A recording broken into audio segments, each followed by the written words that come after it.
네, 99회 전산학의 1급 실무시험 문제 풀이를 하도록 하겠습니다. 자, 우리 회사는 덕양상사라고 생각하시면 되고요. 사무용 가구를 제조하여 판매하는 중소기업입니다. 자, 이번 연도라고 생각하시고 문제를 풀면 되겠습니다. 1번부터 풀이를 하겠습니다. 다음은 기초정보관리 및 정기분 재무제표에 관한 자료입니다. 각각의 요구사항에 대하여 답하시오. 자, 1번 보겠습니다.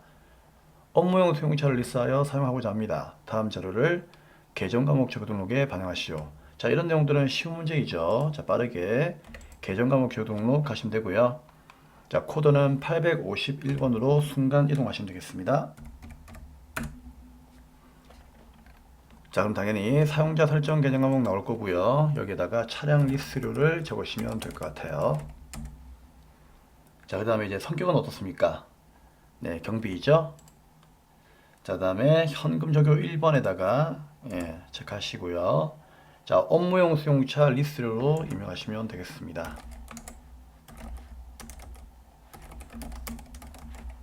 문제 보고 있죠? 네. 자, 다 했네요. 끝입니다. 예수시 빠져나오시면 몇 점? 네, 3점을 줍니다. 자, 다음 2번 문제 보도록 하겠습니다. 다음 자료를 보고 거래처 등록 메뉴에 등록하시오라고 되어 있습니다. 자, 거래처 등록 가볼까요? 클릭. 네, 1230이죠. 일단 일반 거래처이죠, 그쵸? FX에 가고이면 일반 거래처이고, 자, 이게 뭐 사업자 번호 다 있으니까 그대로 옮겨만 적으시면 되겠습니다. 주소는요, 우편번호 입력을 생략하라고 했으니까 우편번호까지 굳이 찾으실 필요는 없습니다. 자, 그래서 자, 밑에 맨 밑에다가 1230 적으시면 되고요. 그리고 주식회사 백세 가구, 유형 선택은 동시. 자, 동시는 이제 3번 누르시면은 커서가 위로 가죠. 자, 사업자 번호는 12886012880 적으시면 되고, 대표 이름은 김기백, 업태는 도소매, 종목은 가구, 그리고 주소는 경기도 고양시 일산 동구 강송로 14. 괄호 안에 있는 동은요, 밑에다가 적으시면 됩니다. 백석동 이렇게 적으시면 돼요. 네, 입력 다 했습니다. 이렇게 하면 예수시 빠져나오시면 되고요. 3점이 또 확보가 됩니다. 자, 이제 3번 문제 보겠습니다. 우리 3번 문제는 자, 관련 재무제표 문제이죠. 자, 문제 보겠습니다. 담당자의 실수로 전기 기말 제공품 재고액이 잘못 입력되었음이 확인되었습니다. 당사의 올바른 전기 기말 제공품 재고액은 250만 원이고요. 이와 관련하여 전기분 재무제표를 모두 수정하시오라고 되어 있습니다. 자, 먼저 그러면 여기에 기말 제공품 재고액, 자, 이게 현재 잘못되었으니까 얘를 먼저 고치셔야 되겠죠. 어디에서? 당연히 기말 제공품은 자산이니까 전기분 재무상태표로 가셔야 되겠죠. 자, 여기에 제공품이 있는데 지금 이 금액이 150만 원이 아니라 250만 원이다, 그 얘기예요. 그래서 이 아이를 250만 원으로 바꿔주시면 됩니다. 그러면 차변, 대변 차액이 생기면서 합계가 안 맞죠. 그쵸? 자, 그래서 이 문제는 뭐다? 네, 관련 재무제표 문제이죠. 그쵸? 이 제공품이 어디에 영향을 줍니까? 전기분 제조원가 명세서로 영향을 주겠죠. 그래서 관련 재무제표를 지금부터 이제 정정하시면 되겠습니다. 자, 그러면 화면을 보시면서 쌤이 설명을 드릴게요. 네, 여기 보시면 방금 우리가 이 재무상태표에서, 그쵸? 재무상태표에서 요 기말 제공품 재고액을 수정을 했어요. 그쵸? 자, 그 금액이 얼마였습니까? 250을 수정했죠. 그러면은 여기에 있는 이 250을 수정한 금액이 여기로 영향을 주더라, 그 얘기예요. 거기가 어디입니까? 제조원가 명세서죠. 그래서 이거 여러분들 지하철 노선 외우듯이 외우시면 돼요. 어떻게? 제손이표 아시겠죠? 자, 그럼 여기서부터 이제 금액이 틀어졌으니까 여기서부터 이제 금액을 고치시면 되겠습니다. 그래서 제조원가 명세에서 기마제공품이 바뀌면서 단기제품 제조원가가 틀어지겠죠. 자, 이 금액이 얼마인지를 확인을 하겠습니다. 자, 정기분 원가 명세서가 제조원가 명세서이니까 자, 이 아이를 띄우시면 되겠습니다. 자, 그러면 제공품이 바뀌었다고 나와 있죠. 확인 얼마로? 예, 81320,000. 자, 이 금액으로 바뀌었습니다. 그래서 여기다가 체크를 해볼게요. 81320,000. 물론 시험장에서는 여러분들이 이것만 체크해야 되겠죠. 이 그림을 그리시면 안 되겠죠. 자, 그러면 이 금액을 끌어안고 다음 역 어디입니까? 예, 손익계산서역으로 가시면 되겠죠. 그래서 자, 정기분 원가 명세서는 끝났으니까 얘는 끄시면 되고요. 자, 이제 두 번째 손익계산서역으로 가겠습니다. 그럼 여기에 어디에 영향을 줍니까? 제품 매출원가 이 금액에 영향을 주는 거죠. 자, 이 금액이 82320이 아니고 제공품 바뀌면서 81320으로 바뀐 거예요. 그쵸? 그쵸? 네, 그래서 81320으로 바꿔 주셔야 됩니다. 자, 됐습니까? 그리고 나서 확인 누르시면 돼요. 그럼 얘가 바뀌면서 뭐가 바뀐다? 단기순이익이 바뀌는 겁니다. 그쵸? 그럼 단기순이익 바뀌었으니까 이 아이를 또 체크합시다. 얼마죠? 네, 여기는 예, 방금 122880000으로 바뀌었죠. 자, 방금 보았던 정기분 손익계산서였습니다. 그쵸? 단기순이익이 1228880으로 바뀐 거예요. 그쵸? 그러면은 자, 여기에 이제 뭡니까? 영향을 주면서 단기순이익도 바뀌었습니다. 그쵸? 그럼 얘를 끌어안고 자, 다음 역이 어디예요? 이익잉여금 처분계산서죠? 여기로 가시면 되겠습니다. 그럼 손익계산서는 끄시면 되고 전기분 잉여금 처분계산서에 가셔가지고 단기순이익이 맞는지 봐야 되는데 어때요? 안 맞죠? 자, 이거 어떻게 하죠? 이거는 그냥 불러오기 누르시면은요, 단기순이익을 손익계산서에서 불러옵니다. 얘 누르시면은 방금 체크했던 122880000이 불러지죠. 그럼 이 금액과 이 금액이 더해지면서 여기에 있는 미처분 이익잉여금이 또 바뀌는 거죠. 얼마로? 190770000. 자, 체크해 볼게요. 190770000. 그렇죠? 그럼 여기 있는 이 금액을 또 끌어안고 어디로 간다? 네, 종착역 재무상태표로 가시면 되겠습니다. 그래서 이 여기 재손이표 이런 순서로 해가지고 서로 일치하는 것들을 이렇게 여러분들이 바꿔주시면 되는 거예요. 아시겠죠? 자, 그러면 190770000은 재무상태표의 2월 이익잉여금이죠? 자, 그럼 이제 잉여금 처분계산서도 끄고 자, 마지막 종착역 재무상태표에서 네, 여기에 2월 이익잉여금이 어떻습니까? 안 맞죠? 그래서 방금 고쳤던 190770000 이렇게 바꿔주시면 차변과 대변이 일치하면서 이상으로 네, 정기분 관련 재무제표 문제는 마무리를 하도록 하겠습니다. 자, 그래서 다시 한번 정리해드리면 이 문제는 재무상태표에 있는 기마제공품이 바뀌니까 제조원가 명세서에 영향을 주더라는 얘기죠. 그쵸? 그럼 여기에 있는 단기제품 제공가 금액이 바뀌었으니까 이거 끌어안고 손익계산서 가시면 되고요. 손익계산서에 단기순이익 바뀌면 끌어안고 잉여금 처분계산서, 여기서 이익잉여금 바뀌면 끌어안고 종착역 재무상태표로 가셔가지고 이 부분만 여러분들이 잘 맞춰주시면은 크게 어려운 내용은 아닙니다. 자, 다음 이제 파트 2, 그렇죠? 자, 일반전표로 가도록 하겠습니다. 자, 이제 1번에 있는 기초정보관리에 대한 문제는 다 끝이 났습니다. 그렇죠? 자, 일반전표로 가도록 하겠습니다. 네, 1번 문제부터 보도록 하겠습니다. 자, 7월 10일입니다. 거래처 영동상사에서 받은 약속어음은 당연히 뭐죠? 받을 어음이 되겠죠. 135만 원이 만기가 도래하여 당좌수표로 수령하였습니다. 자, 이 당좌수표에다가 별표. 자, 아무튼 받을 어음이 만기가 되어가지고 그 돈이 당좌수표가 들어왔죠. 그러면 들어오는 것부터 먼저 분개할게요. 들차 나대. 들어오면 차변이죠. 뭐가 들어온다? 현금이 들어옵니다. 쌤, 당좌예금 아닙니까? 아니죠. 왜요? 이 당좌수표를 내가 발행했다면 당연히 당좌예금이에요. 근데 이건 누구예요? 영동상사가 나한테 발행한 당좌수표죠. 그럼 영동상사라고 하는 타인이 발행한 수표이기 때문에 그쵸? 타인 발행 수표는 당연히 현금이잖아요. 그래서 현금으로 분개하셔야 되는 겁니다. 위험하죠? 그리고 바드럼 대변에 사라지니까 자산의 감소 바드럼으로 분개하시면 되겠습니다. 자, 일반적으로 띄우시고 7월 22일로 가서 분개할게요. 자, 차변에 현금 들어옵니다. 자, 얼마? 135만원 들어오고요. 대변에 바드럼이라고 하는 자산이 감소하죠. 바드럼은 채권이니까 거래처 영동상사를 반드시 입력하셔야 됩니다.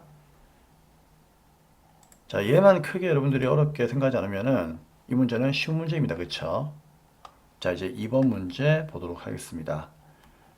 8월 3일 날에 근로자들의 코로나19 진단 비용으로 300만 원만큼을 보통예금에서 지급하였습니다. 이 금액 중에서 60%는 공장 생산직 근로자분이고요. 나머지는 본사 영업부의 근로자분입니다. 그럼 당연히 이제 진단 비용을 우리 회사가 그렇죠? 직원들 위해서 이제 사용을 한 거니까 복리후생비가 되겠죠. 그래서 괄호 안에 뭐라 되어 있다? 코로나19 진단 비용은 복리후생을 위한 성격의 지출이다. 답을 주고 있죠. 그러면은 60%만큼은 몇 번대? 500번대 비용으로 처리하시면 되는 거고 나머지 40%는 몇 번대? 800번대 복리후생비로 분개하시면 되겠습니다. 자, 이런 내용은 쉬운 문제죠. 그래서 대변의 보통예금이 300이 나가고 차변의 복리후생비가 500번대 자 300에 60%니까 36, 28, 180만 원만큼 공장분이고요. 나머지는 판매비와 관리비로 입력하시면 되겠습니다. 자, 8월 3일 날 분개하죠. 먼저 대변에 뭐가 나갔다? 네, 보통예금이 나갔죠. 자산의 감소 얼마? 300만 원이 나갔습니다. 그 중에 60%인 80만 원 아니고 180만 원만큼은 차변에 뭐다? 네, 복리후생비죠. 그래서 복리후생비 공장 거니까 500번대 얼마? 180. 그럼 나머지 120만 원만큼은 800번대니까 네, 복리후생비 800번대로 분개를 하시면 되겠습니다. 자, 다음 이제 3번 문제 보도록 하겠습니다. 자, 이 문제 중요하죠. 네. 자, 9월 28일 날 국민은행으로부터 이자 수익 20만 원 중에서 원천 징수세액이 15.4%죠. 그러면 20만 원에서 0.15 해가지고 세액을 여러분들이 구하시면 돼요. 계산기로. 얼마 나오죠? 이게 3만 800원 나왔다. 그 얘기예요. 자, 아무튼 얘를 제외한 나머지 금액인 16만 9,200원이 보통예금으로 입금되었습니다. 원천 징수세액은 자산으로 처리한다. 누구였죠? 이거는 내가 세금을 떼는 게 아니고 떼인 거죠. 즉 나중에 내야 되는 법인세를 미리 떼인 거니까 결국은 먼저 납부한 세금으로 오는 겁니다. 그래서 선납세금이라고 하는 자산으로 분개라 그 얘기예요. 그러면 대변에 뭐다? 이자 수익이라는 수익이 발생했으니까 이걸 1번으로 분개하시면 되고요. 그리고 차변에 세금 떼는 거 선납세금 이거 잘 아시는 분들은요 선납세금 먼저 분개하시고 나머지가 보통예금 들어온다 이렇게 순서를 잡으시면 되겠습니다. 자, 9월 28일로 가겠습니다. 자, 대변의 이자 수익이죠? 네, 얼마가 발생했습니까? 30만 원이 아니고 20만 원만큼이 발생했다 그 얘기죠.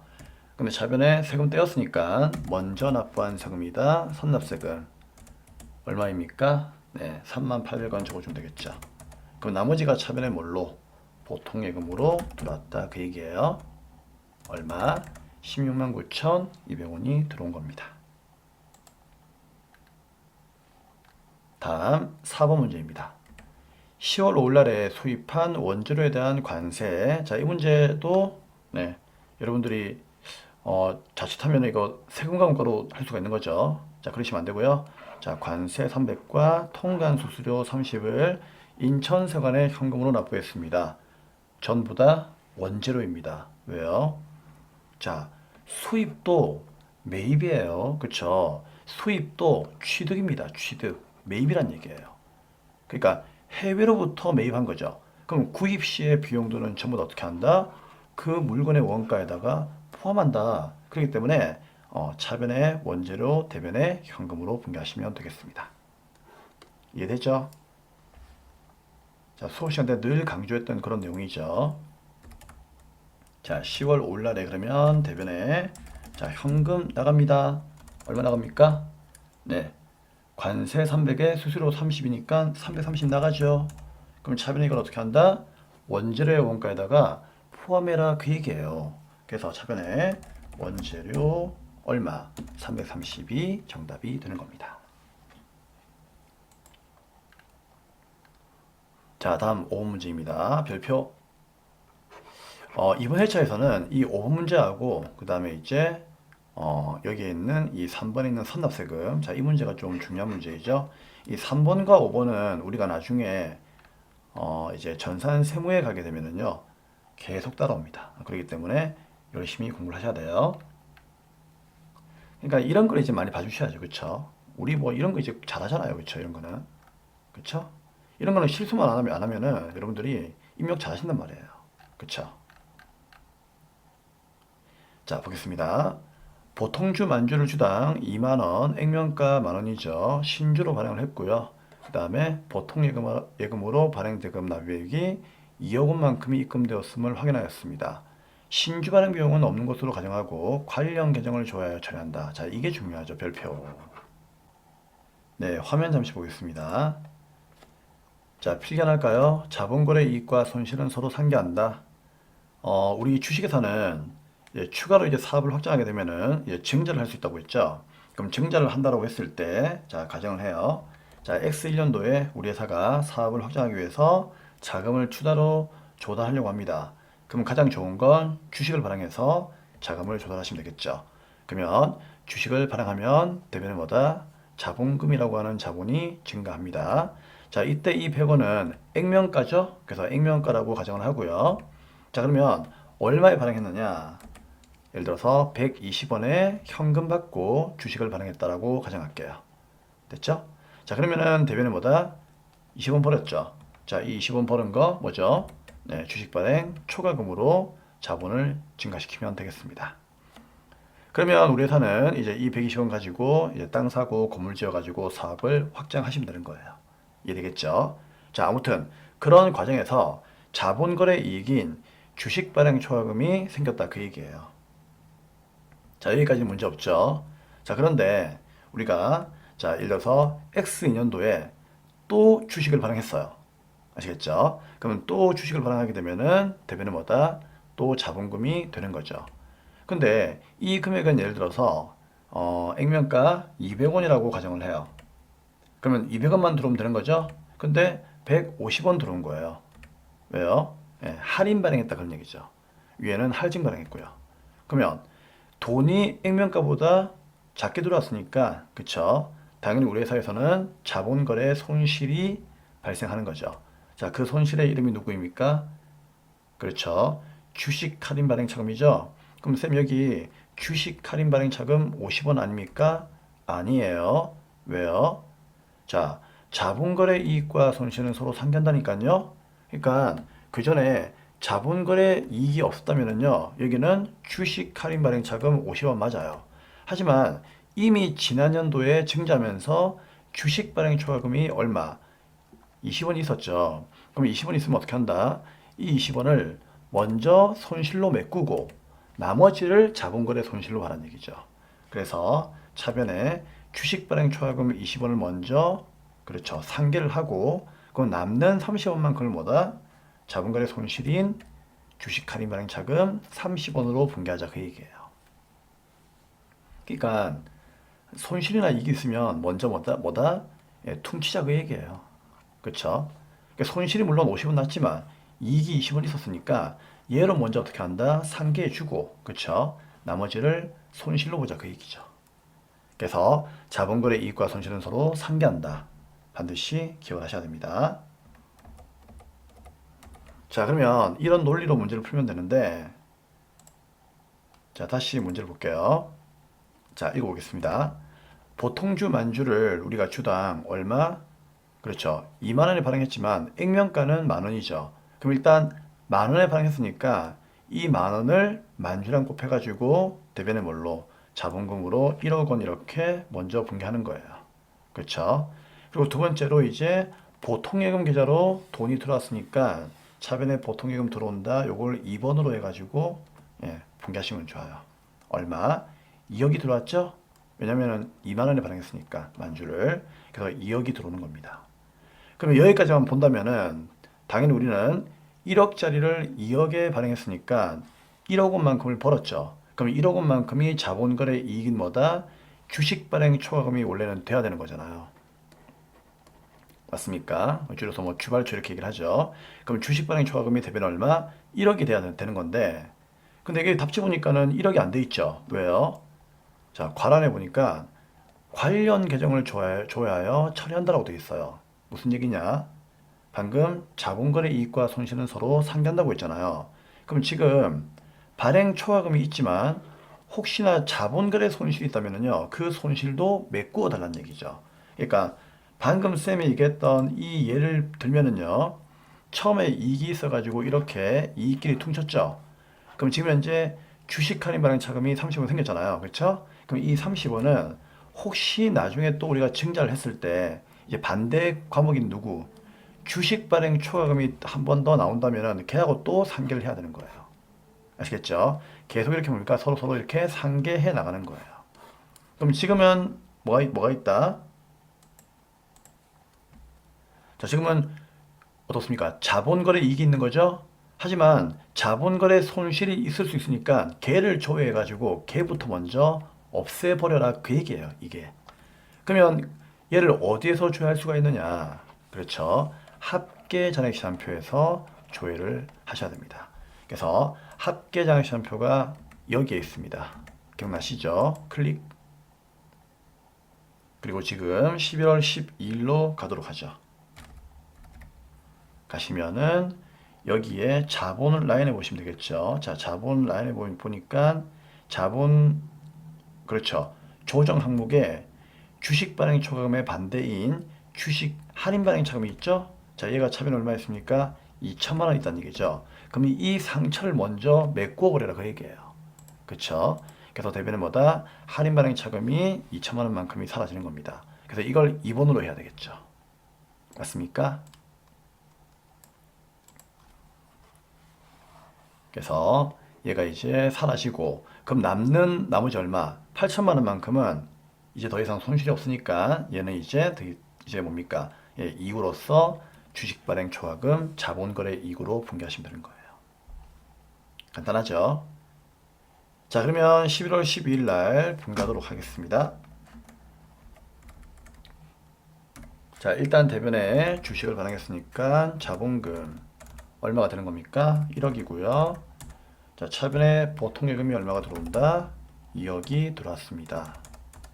그래서 난 대변에 뭐다? 1억 번 줄 알았는데, 그쵸? 손실이 있더란 말이에요. 손실이. 왜? 문제가 조회하래요. 그래서 합계장시장표에서 조회하니까 아까 2천만 원 확인했죠? 그래서 대변에 어떻게 한다? 주식 할인 발행 자금 2천만 원만큼을 먼저, 그렇죠, 손실을 없애버리고 나머지 8천만 원만큼만 대변에 뭐다? 이익 잡아라 그 얘기예요. 그래서 이 아이가 주식 발행 초과금이 되는 겁니다. 이해되죠? 그러면 물론 이제 이 초과금 8천만 원은 추후에 또 뭐 주식 할인 발행 자금이 나온다면요, 걔하고 또 상계하시면 되는 겁니다. 어렵지 않죠? 네. 다음 6번 문제 보도록 하겠습니다. 11월 16일 날 한국의 외상매입금 잔액 150만 원만큼을 결제하기 위하여 세화로부터 받은 어음은 무슨 어음이죠? 아무런 말이 없으면 이건 뭐다? 받을 어음이죠. 그렇죠? 이걸 어떻게 했다고요? 그렇죠. 배서양도했다 그 얘기예요. 무슨 말입니까? 내가 받을 돈인데 네가 받아라 하고 건네준 거예요. 그러면 차변에 외상매입금 갚았으니까 부채는 감수할 거고요. 150. 근데 얘는 당연히 한국의 외상매입금 갚았으니까, 그쵸? 한국이를 거래처로 달아야 됩니다. 근데 돈은 어떻게 줬다? 내가 받을 돈인데 네가 받아라면서 받으럼을 넘겼죠. 그럼 대변에 받으럼이라고 하는 자산이 감사하는 거죠. 이걸 배서양도라고 하죠. 받으럼을 남에게 주는 것. 자, 이때 거래처는 누구입니까? 당연히 세화죠. 누구한테? 세화한테 받아라 그 얘기예요. 그렇기 때문에 세화를 거래처로 놓으셔야 됩니다. 자, 11월 16일입니다. 잠시만요. 선생님 이걸 꺼버렸어요. 왜 그랬지? 방송사고입니다. 그쵸? 자, 예. 그런 김에 또 우리가 한 번씩 또 웃을 수 있는 거죠. 자, 그러면은, 날짜가, 자, 11월 16일이죠. 자, 그럼 차변에, 외상매입금, 네, 부채가 감소합니다. 자, 얼마? 네, 한국, 일단 거래처 달고, 네, 150이 사라지고요. 대변에 내가 받을 어음을 네가 받아라. 받으럼 해가지고, 거래처 누구? 얘는 세화와의 관계를 끝내야 됩니다. 세화한테 받아라. 그 얘기예요. 네, 이렇게 해서 일반전표 입력은 마무리를 하도록 하겠습니다. 자, 그러면 이제 문제 3번 메인 매출원표 입력 메뉴로 가도록 하겠습니다. 네, 다음은 문제 3번 메인 매출원표 입력으로 가도록 하겠습니다. 자, 1번 문제부터 풀이하도록 하겠습니다. 7월 15일 날 거래처 영업부 대리 이순재 씨의 결혼식을 축하하기 위해서 화환을 구입하고 구입 동그라미 다음에 전자세원계약서를 발급하였으며 세원계약서의 체크 대금은 다음 달에 지급하기로 하였습니다.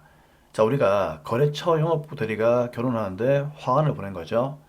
근데 거래처 대리가 결혼하는데 왜 이러고 있죠? 그렇죠. 잘 보이려고 보낸 거죠. 접대비예요. 자, 근데 중요한 건 우리가 구입을 했는데 이게 전자세원계약서가 아니고 계산서죠. 여러분, 계산서는 면세죠. 그렇기 때문에 매입에 면세로 가셔야 되는 겁니다. 자, 그래서 7월 15일 날 매입에 면세로 가도록 하겠습니다. 몇 번입니까? 53번이죠. 자, 품목은 화환. 자, 금액이 얼마입니까? 자, 금액을 보니까, 네, 22만 원이라고 되어 있죠, 이게. 그래서 22만 원을 적으시면 되겠습니다. 면세기 때문에 매입세가 없겠죠, 당연히. 자, 그 다음 거래처는 누구? 플라워라고 되어 있네요. 플라워 24. 전자에다가 체크해야 되겠죠? 분계는 어떻게 합니까? 혼합으로 가야 되겠죠. 그렇기 때문에, 네, 혼합 가시면 되고요. 자, 우리가 구입한 게 원전은 아니죠. 누구입니까? 접대비를 지출했으니까 접대비 몇 번대? 네, 800번대 쓰시면 되고요. 그리고 대변에 자, 미지급금으로 분개하시면 되겠습니다. 그쵸? 자, 대금은 외상이기 때문에 미지급금으로 분개하시면 되고 거래처는 플라워가 되겠습니다. 자, 이 문제는 참고로 거래처의 영업부 대리 이순재 씨의 결혼인데 이제 800번대로 이제 가야 되겠죠. 근데 당시에 이제 정답은 500번대도 정답으로 인정해 주었습니다. 그러니까 영업부 대리 이순재 씨의 결혼식이 이게 이제 뭐 공장에서 이제 우리가 이렇게 접대를 했는지 아니면은 뭐 이 거래처가 그냥 영업사원이 가는지를 좀 애매모호하게 그렇게 이제 문제를 출제했다는 얘기죠. 그래서 이 문제는 둘 다 정답으로 인정해 주었던 문제였습니다. 다음은 이제 2번 문제로 가도록 하겠습니다. 8월 1일입니다. 명지기계사의 원재료 운송용 트럭 취득가액은 3,500이고 정기말까지의 감가상각누계액은 1,650만 원입니다. 그러면은 취득가 3,500에서 감가상각누계액을 빼야 되겠죠. 그러면은 장부의 가치가 얼마가 나오죠? 자, 북밸류가 네, 1,850만 원 나오겠죠. 자, 일단 요 장부 가치를 적어 놓으셔야 되겠죠. 자, 이유는 자, 2천만 원 부가세 별도에 처분했기 때문이죠. 그럼 이거는 이제 처분 이익과 처분 손실을 나중에 구해야 되는데 1,850만 원보다 높게 팔면은 처분 이익이고 낮게 팔면은 당연히 처분 손실이 되겠죠. 전자세원계약서 체크하시고 발급하였습니다. 대금은 한 달 후에 수령하기로 하였으며 처분 시점에 감가상각은 하지 않기로 한다. 자, 8월 1일이죠. 먼저 팔았으니까 매출이고요. 세원계약서 줬으니까 과세가 되겠죠. 11번. 품목은 누구입니까? 네, 기계장치가 맞나요? 잠시만요. 네, 트럭이죠. 죄송합니다. 자, 트럭으로 품목을 입력하시면 되고요. 자, 공급가액은 2천만 원에 부가세는 200이고요. 거래처는 누구? 명지의 기계사라고 적으시면 되겠습니다. 전자에 체크하고요. 유형자산 처분은 무조건 혼합으로 가시면 되겠죠. 자, 혼합으로 가셔가지고 분개하겠습니다. 대변의 제품을 판매한 게 아니죠. 차량 운반구를 팔았으니까 대변의 차량 운반구가 나간다. 근데 이건 무조건 취득 원가를 적어달라고 했죠. 3,500. 그러면 차변의 짝지인 누구? 감가상각 누계액도 사라집니다. 자, 차량 운반구의 짝지는 209번이죠. 얼마? 1650. 자, 여기까지 일단 먼저 분개하는 얘기죠. 그러면 3,500에서 1650 빼면은 1850인데 얘를 2,000에 팔았으니까 150만원 벌었죠. 그래서 대변은 뭐다? 유형자산 처분이익이라고 하는 수익 발생을 먼저 분개해주세요. 얼마? 150 벌었죠? 1850만원짜리를 2,000에 팔았으니까 150만원 벌었어요. 그럼 수익 발생 대변의 유형자산 처분이익. 그러면 정확히 위에 2,200이 남습니다. 2,000과 부가세 200을 포함한 2,200 남죠? 자, 이게 뭐다? 한 달 뒤에 수령하기로 했으니까 차변에 미수금으로 분개하시면 된다. 그 얘기예요. 물론 거래처는 명지기계사 확인도 하셔야 되겠죠. 자, 이렇게 해서 2번도 정리를 하시면 되고요. 자, 다음 3번입니다.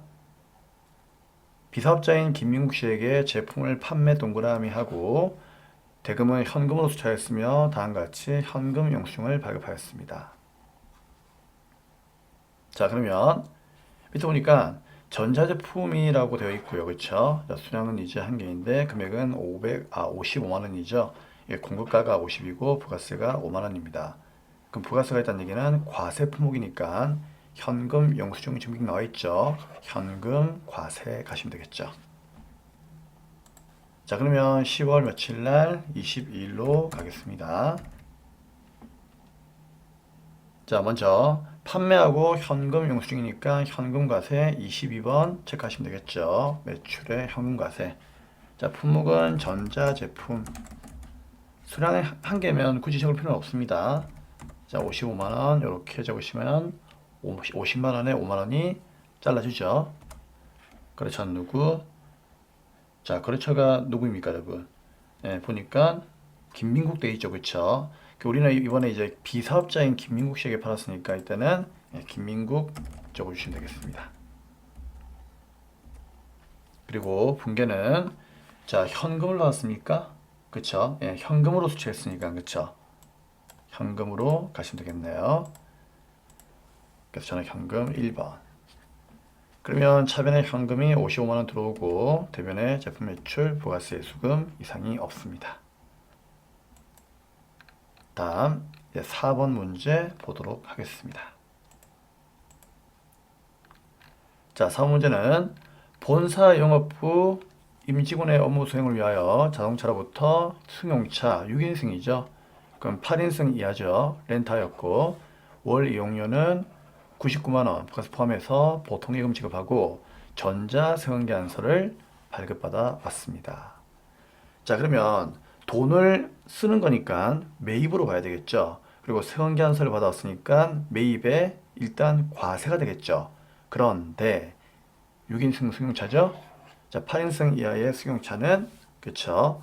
매입세 공제가 된다 안 된다? 안 되죠. 8인승 이하 전시 초과는 매입세 공제가 안 됩니다. 자, 그렇기 때문에 이거는 불공으로 가시면 되겠죠. 자, 12월 1일 날 유형 선택은 매입의 불공 몇 번? 54번으로 보시면 되겠습니다. 자, 품목은 뭐라고 할까요? 그냥 렌트 하면 되겠죠. 이거는 이제 승용차를 구입한 게 아니고 빌린 거예요. 렌트이기 때문에 렌트 이렇게 하시면 되고. 자, 금액은 얼마입니까? 90만원 부가세 포함이죠.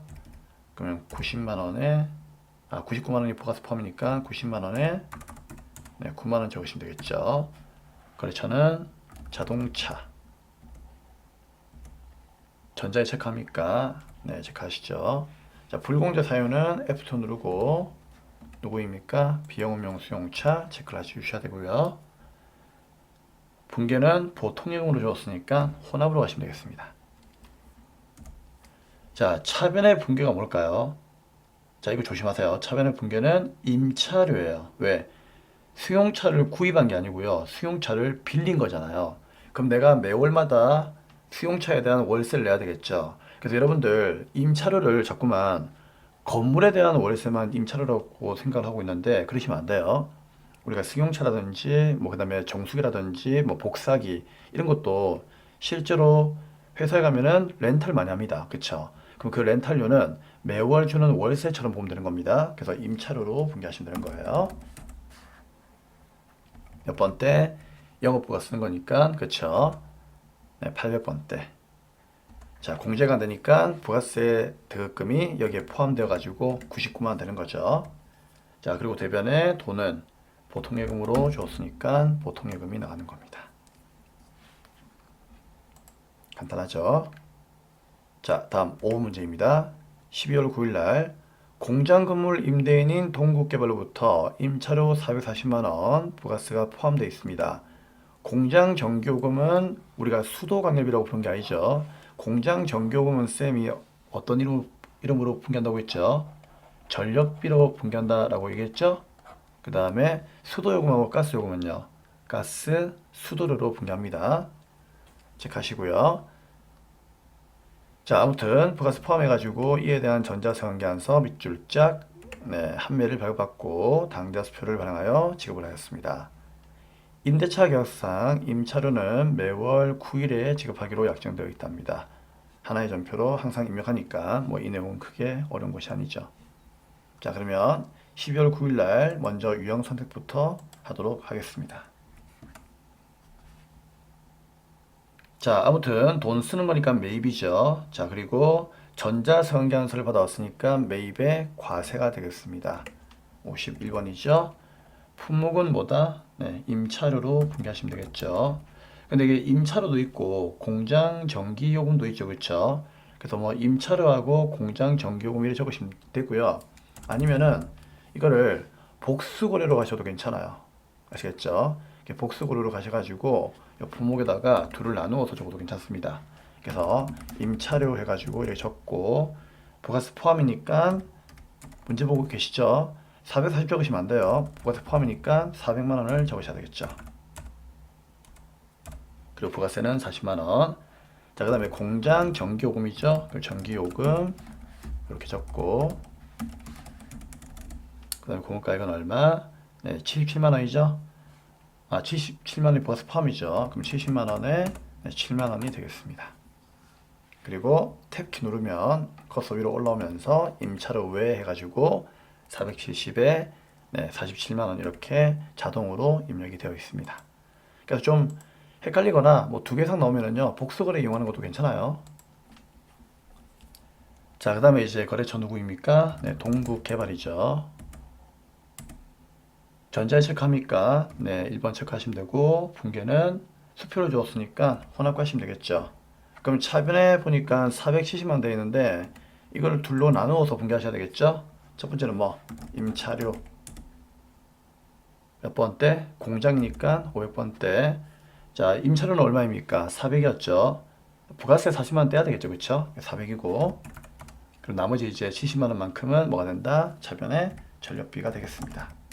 자, 공장은 수도 관리비를 쓰지 않고 전력비 씁니다. 전기요금은 아시겠죠? 꼭 기억하시고요. 얼마입니까? 네, 70만 원 이렇게 분개하시면 되겠습니다. 그러면 이 517만 원만큼의 돈을 어떻게 했다? 당좌수표를 주었으니까 대변에 당좌 예금이 나가는 분개로 마무리하시면 되겠죠. 네, 됐습니다. 네, 다음은 이제 6번 문제를 보도록 하겠습니다. 12월 30일이죠. 내국시용장 보는 순간 영세임을 알 수 있겠죠. 자, 아무튼 내국시용장에 의하여 수출용 제품의 원재료 공급가액은 5천만 원이고요. 한올부터 매입 동그라미하고 영세율 전자상계안서 체크 발급받았습니다. 대금 중 50%는 동사로부터 받아 보관 중이던 약속 어음이랍니다. 누구일까요? 받으럼을 얘기하는 거겠죠? 그럼 얘를 배상도했다. 즉 내가 받을 걸 네가 받아라 그 얘기죠. 나머지 금액은 6개월 만기 당사 발행 약속금으로 지급을 하였습니다. 자, 그러면 전산에 입력해 보겠습니다. 날짜는 12월 30일이고요. 엔터.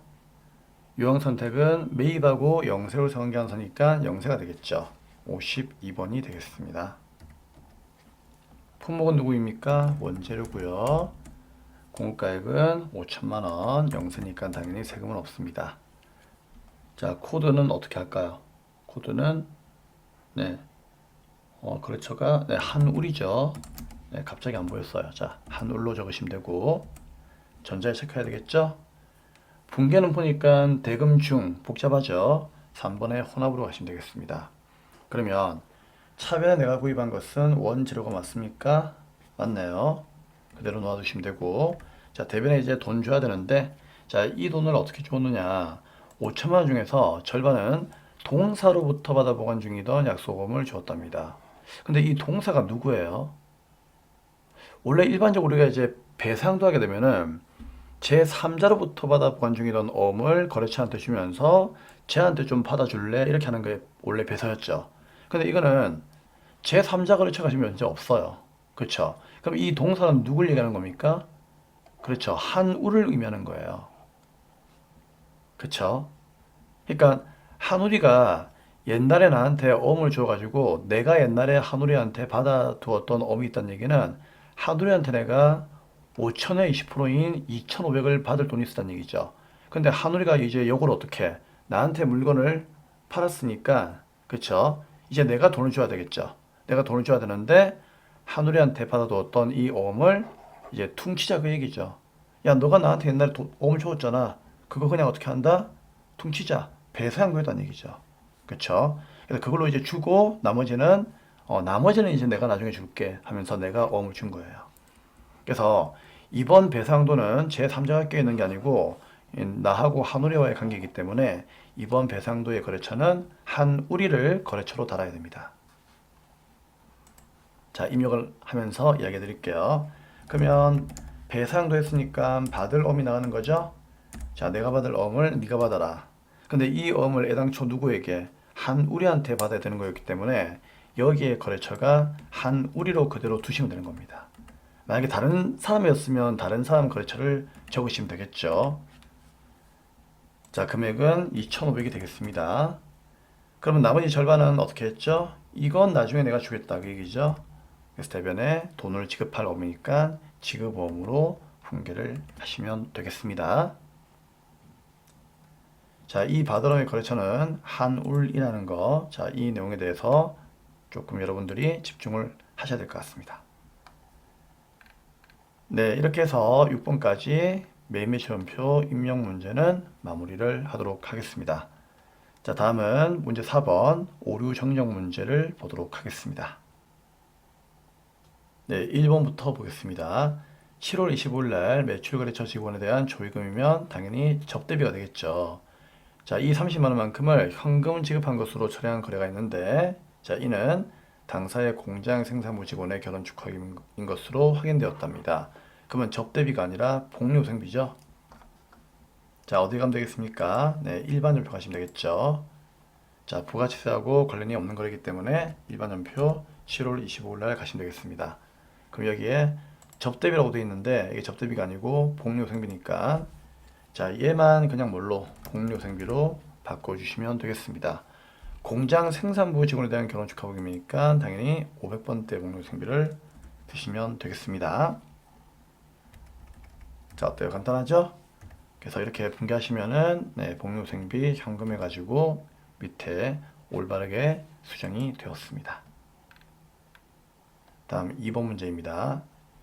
11월 2일 날 중앙전자로부터 부품을 매입하면서 대금 13만 2천 원이 부가세가 포함되어 있죠. 그쵸? 자, 이걸 현금으로 주었고 현금 영수증 수취했습니다. 현금 영수증 수취하면 이거 매입세 공제가 되잖아요. 그쵸? 근데 이를 분실해 가지고 지출 결의서로 일반연표에 회계 처리가 되었답니다. 왜 그랬지? 여러분, 현금 영수증 끊으면은요 그 자체가 국세청 전산망에 그대로 뜹니다. 어차피 네트워크 선 타고 들어가기 때문에 홈택스 홈페이지에서 얼마든지 조회할 수가 있습니다. 그래서 국세청 홈페이지에서 조회할 수 있는 것들은 분실을 하더라도 다시 그렇죠. 홈택스를 통하여 현금 영수증 발급본을 확인하시면 되는 거예요. 그래서 카드를 쓰거나 현금 영수증 끊게 되면은요, 그 증빙을 분실을 하더라도 어차피 홈택스에 다 뜨기 때문에 홈택스에 로그인하셔가지고 그쵸, 현금 영수증 카드 전표 확인해가지고 그걸로 다시 어떻게 한다? 지출 증빙을 사용할 수가 있는 겁니다. 그렇기 때문에 이거는 매입세 공제 같아요. 되는데 그쵸, 매입 전표에 입력 안 하고 일반 전표에다가 분개했네요. 그럼 어떻게 하면 될까요? 일단 일반 전표 가셔가지고 11월 2일 날에 거래를 봅시다. 자, 이거 어떻게 해야 되겠습니까? 그렇죠. 삭제를 날리고 다시 매입 전표에 가셔서 분개를 하시면 되는 거예요. 그래서 매입 전표 클릭하시고 11월 2일자로 가시면 되겠습니다.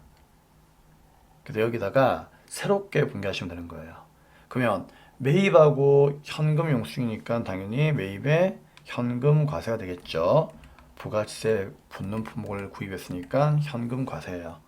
61번 품목은 원재료 또는 부품, 금액은 얼마? 13만 2천원 찍으시면은 부가세 포함이니까 엔터.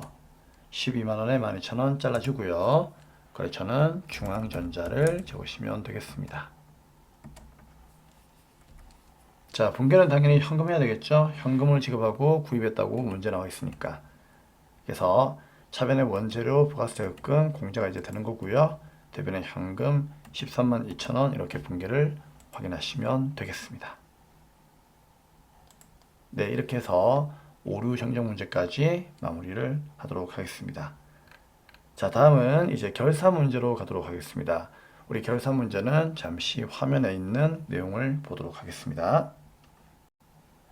네, 전산계상의 결산 순서 잠시 보고 문제를 풀도록 하겠습니다. 첫 번째, 수동 분개 먼저 하셔야 되겠죠. 일반 전표에다가 12월 말일자로 직접 분개하시면 되고요. 두 번째, 자동 분개하셔야 되는데 얘는 결산자료 입력 메뉴에서 금액을 입력한 후에 전표 추가하시면 전산이 자동으로 분개를 해줍니다. 자, 그런 내용들은 어떤 것들이 있느냐. 첫 번째, 기말 재고, 둘째, 대손, 셋째, 감가, 넷째, 퇴직금, 법인세. 자, 기말 재고, 대손, 감가, 퇴직금, 법인세. 자, 이런 내용들이 자동 결산입니다. 그러면 문제를 보면서 수동과 자동을 한번 골라보도록 하겠습니다. 자, 1번은 어떻습니까? 1번은 네, 수동이죠. 그래서 수. 그 다음에 2번은요. 자, 2번도 수동이죠. 수. 근데 3번도 수동이네요. 그쵸? 수. 그래서 이번 문제는 결산 문제가 전부 다 수동 결산 문제가 나왔습니다. 자, 그러면 1번부터 풀어보도록 하겠습니다. 1번. 단기 차입금에 대한 미지급 이자 15만원만큼을 계상하다라고 되어 있죠.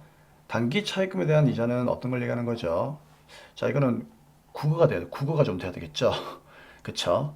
네, 우리가 돈을 빌려왔잖아요. 그럼 빌려온 돈에 대한 이자는 이자 수익이에요, 이자 비용이에요? 당연히 이자 비용이죠. 돈을 빌려오면은 이자를 줘야 되는 거지, 돈을 빌리는 사람이 이자를 받을 수는 없잖아요. 그쵸? 그래서 단기 차입금에 대한 이자는 뭐다?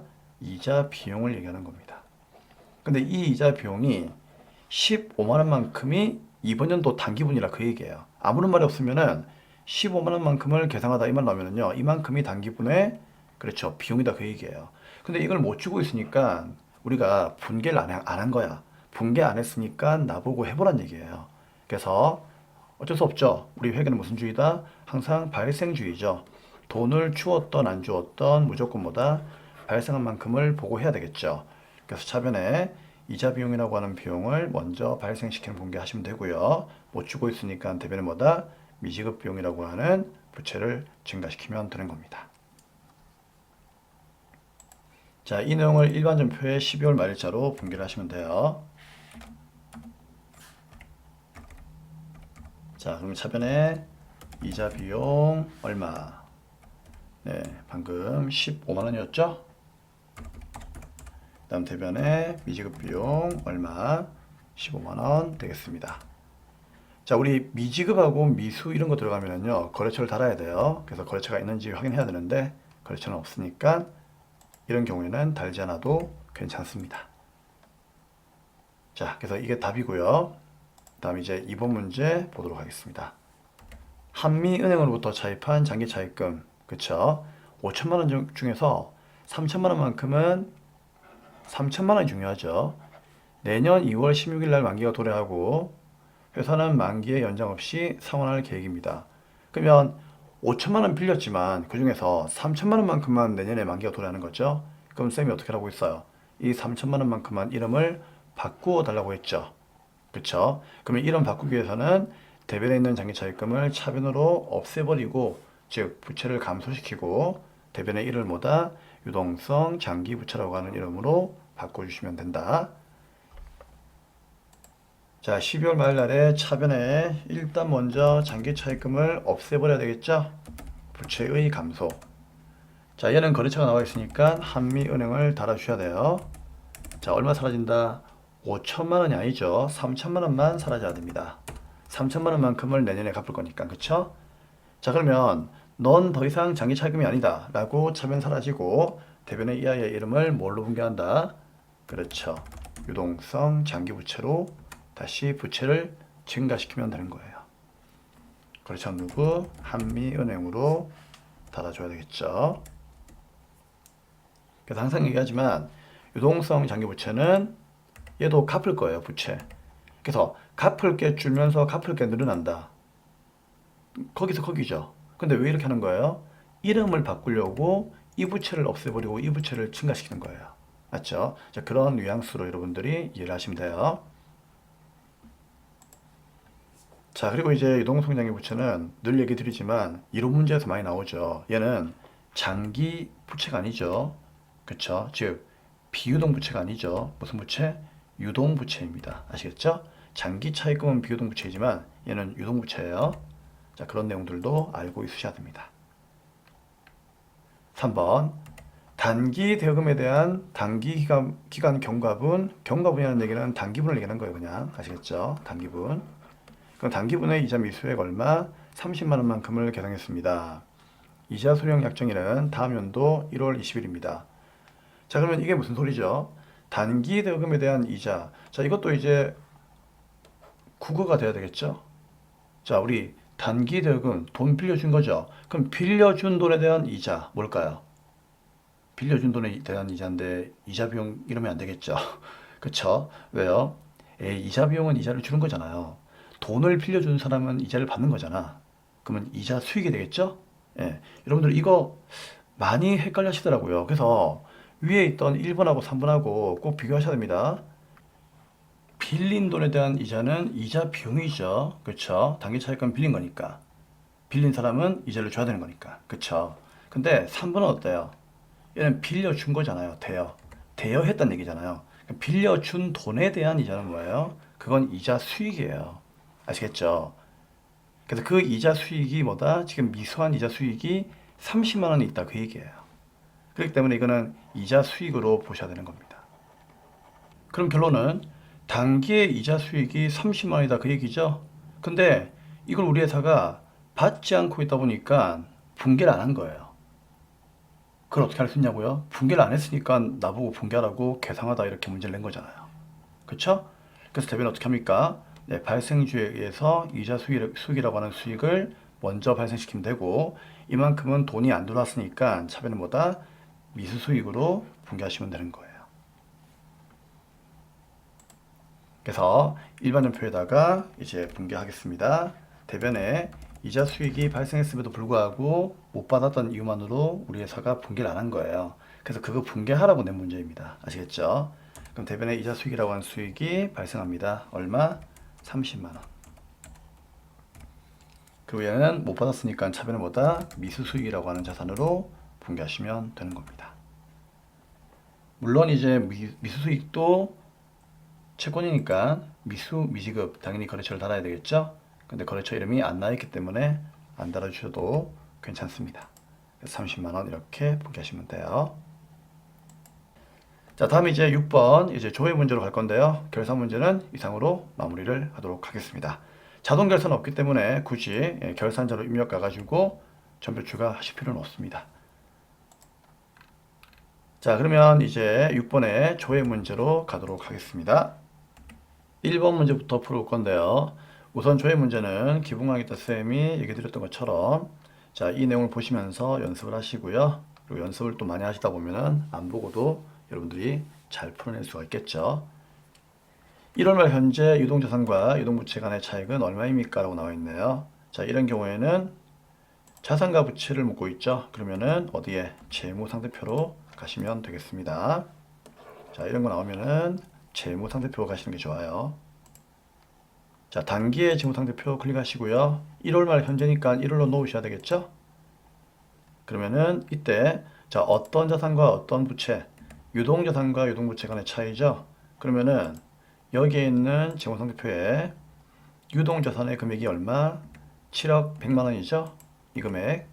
여기에서 계산기를 이용해서 유동부채의 금액 얼마? 2억 1763만 2천 원이죠. 자, 이 둘을 빼버리면은 정답이 나옵니다. 그러면 얼마가 나옵니까? 네. 4억 8,335만 8천 원이 나옵니다. 산식이 있죠. 자, 이 내용을 보시면서 문제를 풀면 되겠습니다. 자, 다음 이제 2번 문제 보도록 하겠습니다. 자, 이번 연도 1기 부가세 확정 신고 기간 4월에서 6월까지의 과세 표준이라고 하는 것은 공급 가액을 얘기하는 거죠. 그래서 공급 가액의 합계를 여러분들이 보시면 되고요. 그리고 납부세액은 각각 얼마입니까? 라고 되어 있습니다. 자, 부가세 관련 문제가 나왔다. 어디로 가죠? 부가세 신고서 클릭. 1기 확정이니까 4월에서 6월까지 조회하셔야 되겠죠. 그리고 과세 표준을 물어봤으니까 매출세액의 합계를 봐야 되겠죠. 얼마? 2억 9,700만 원이죠. 과세 표준이라고 하는 것은 매출액을 얘기하는 거죠. 매출액, 공급가액. 그렇기 때문에 매출세액의 요 금액을 보시면 되는 겁니다. 그래서 2억 9,700이 과세 표준이고 납부세액은 어차피 매출세액의 합계인 이 금액에서 매입세액의 차감계인 이 금액을 뺀 거니까 납부세액은 여기에 있는 762만 천 원을 보시면 되겠습니다. 그래서 정답은 네, 잠시만요. 이게 왜 안 보이지? 네. 그 정답은 네, 2억 9,700, 그 다음에 762만 천 원이 정답이 되겠습니다. 그쵸? 네. 자, 다 했으면 ESC 빠져나오시면 되고요. 이제 마지막 문제 3번. 이번 연도 5월 말에 기준 세무가구에 대한 외상매입금 잔액은 얼마입니까? 라고 되어 있네요. 그쵸? 그럼 얘는 거래처가 언급되어 있으니까 그쵸? 거래처 언급되어 있으면 어디 간다? 거래처 원장. 그래서 거래처 원장 가겠습니다. 여기 있네요. 날짜는 언제입니까? 5월 말 기준이죠. 그럼 5월 말 기준이니까 야, 이게 5월 말 기준이면 5월 한 달이 아니고요. 1월부터 5월 달까지를 얘기하는 겁니다. 그쵸? 그래서 1월 1일부터 5월 말까지 계정 과목은 외상매입금 잔액이었으니까 F2 누르고 외상매입금 조회하시면 되고 거래처는 F2 누구입니까? 세무가구부터 세무가구까지 잔액은 2,700으로 확인되고 있습니다. 그래서 2,700만 원이 정답이 되겠습니다. 외상매입금 잔액이라고 하는 것은 다른 말로는 무슨 말이죠? 미상환액을 얘기하는 거죠. 아직까지 갚지 못하고 남아있다 그런 얘기죠. 그래서 다른 말로는 미상환액은 얼마입니까? 이렇게 나올 수도 있으니까 같이 이해를 하시면 되겠습니다. 네, 이상으로 99회 전산학의 1급 실무시험 강의는 마무리를 하도록 하겠습니다. 자, 다음 강의 이론 강의에서 뵙도록 하겠습니다. 감사합니다.